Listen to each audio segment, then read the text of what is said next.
Hey guys, welcome back to another video. We're back again here in this video. A role of us all. She was and she just was. This is the way the Prophet ﷺ described his wife Khadija radiallahu ta'ala anha. Their marriage can be described as like the ideal marriage, one that we should aspire to have in our own lives.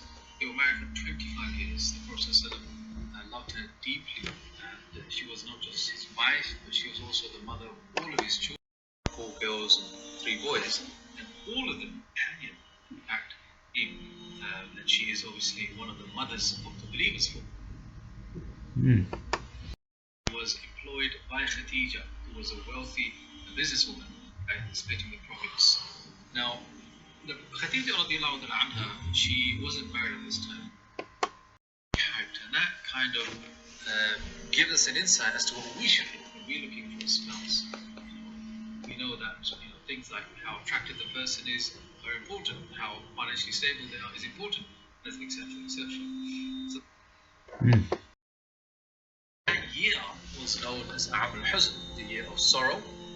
That's how it got named, because one of the reasons because he lost his wife Khadija. And subhanAllah, some of the companions said he went to the burial of his wife, and he prepared the burial himself, and though it was from his sunnah to smile, the person wasn't seen smiling for many weeks after the passing away of Khadija. And in fact, many years later, he's now married to Aisha, and he's speaking about Khadija and just praising her, celebrating her character, and just remembering her. Aisha gets very jealous, and it's a natural type of jealousy. And she says something like, it's as if there's no woman. I cannot stress more strongly at this moment, UEFA and the footballing world stand united against the disgraceful, self-serving proposals we have seen in the last 24 hours from a select few clubs in Europe that are fueled purely by greed above all else. Our game has become the greatest sport in the world based on open competition. Absolutely.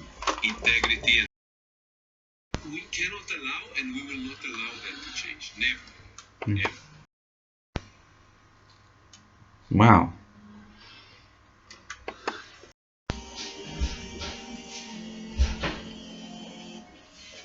To the burial of his wife, and he prepared the burial himself, and though it was from his sunnah to smile, the person wasn't seen smiling for many weeks Absolutely. After the passing away of Khadija. And she says something like, it's as if there's no woman in the world except for Khadija. As if to say, what about me? I'm here. And the Prophet, he said those words, إِنَّهَا كَانَتْ وَكَانَتْ. She was and she just was. Like he couldn't find the words to describe his wife, Khadija radiallahu anha. Inshallah, she is a role model to all sisters, in fact to all Muslims. And we as well, inshallah, alhamdulillah.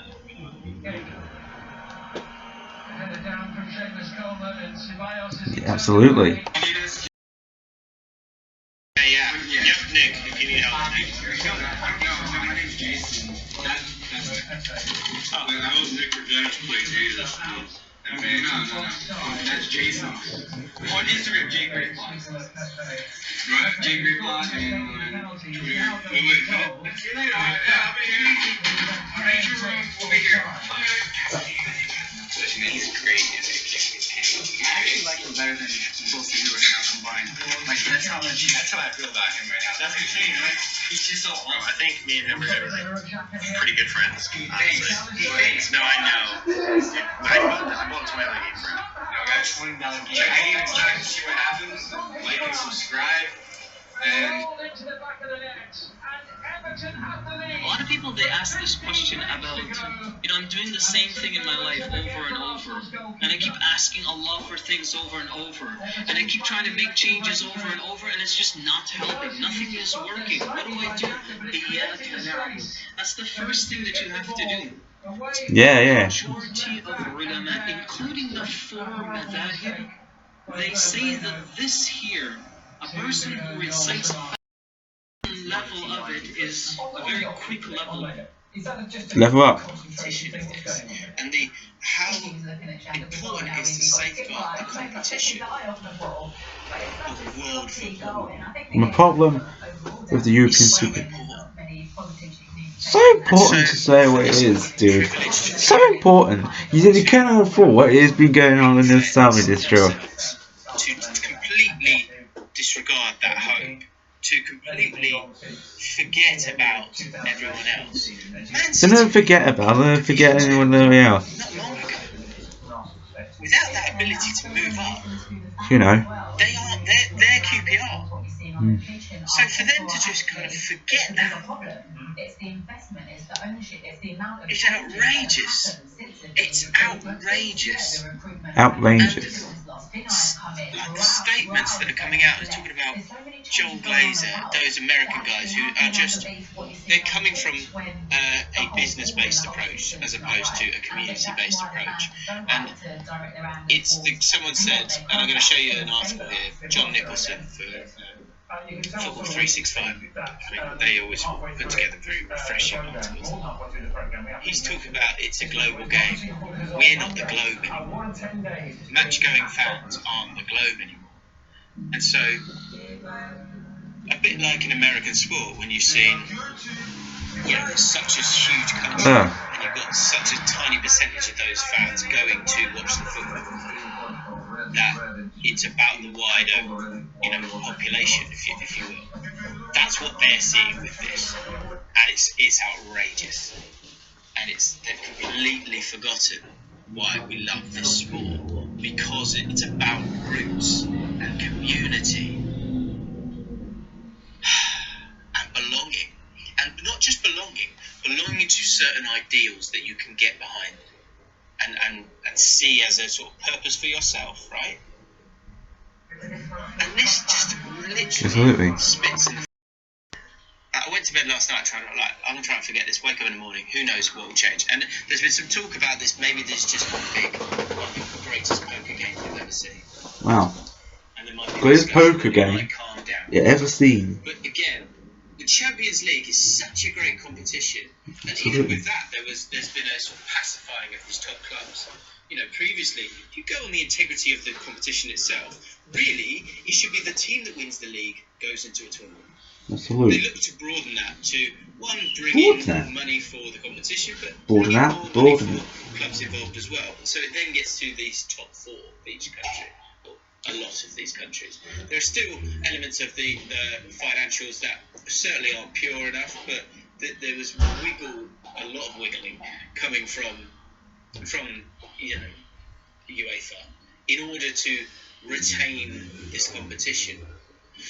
This competition, this European Super League, which is something that are kind of coming to the point now where, what do we do from here? This European Super League, we have two options. And I just want to read something to you guys. Wow. This is from John Nicholson.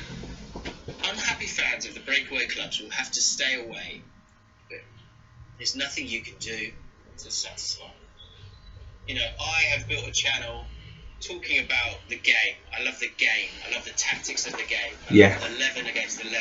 Absolutely. Regardless of the competition. Absolute. This isn't football.